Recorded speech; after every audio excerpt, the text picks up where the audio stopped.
তোর কোন বাপ আছে নিয়া হিস তোরে আজকে জেলে নিয়ে রিমান্ডে দিমু। স্যার আপনি আমার কলার সারেন, নাইলে কিন্তু ভালো হবে না বলে দিলাম। আপনি আমার চিনেন না। তুই কি ইউটিউবার নাকি? কাহিনী বাদ দিয়া গাড়ি তোড়, নাইলে কিন্তু এখন গাড়াইতে নিয়ে যামু। অফিসার আপনি কিন্তু ভুল করতেছেন, পরে কিন্তু আপনি অনেক ফস্তাবেন। এখনই আমার কলার সারেন, নাইলে কিন্তু আপনার চাকরি থাকবে না। ফকিরের বাচ্চা, তুই আমারে ভয় দেখাস? তোর মতো ফকিন্নির পোলায় আমার চাকরি খাইবো?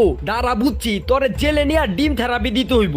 আমি যদি এখন একটা ফোন দিই আপনার কিন্তু খবর হয়ে যাবো গা। লাস্ট বারের মতো বলতাছি, কলারটা সারেন। আমারে থ্রেড দেস, দে ফোন দে, দেখি তোর কোন বাবা ইসা তোরে বাঁচায়। আজকে তোর একদিন কি আমার একদিন। এরপর ছেলেটি একটা ফোন দেয় আর সাথে সাথে সেখানে শত শত গাড়ি আইসা থামে। এইটা দেখে পুলিশ অফিসারের অবস্থা খারাপ হয়ে যায়। অফিসার আমার থানায় নিয়ে চলেন। কি জানি বলতেছিলেন, ডিম থেরাপি দিবেন? আসেন, আমারে গাড়াইতে নিয়ে যান। স্যার আমারে মাফ করবেন, আমি আসলে আপনাকে চিনতে পারি নাই। স্যার আপনি আসলে কে? কে এই ছেলে, কি তার আসল পরিচয়?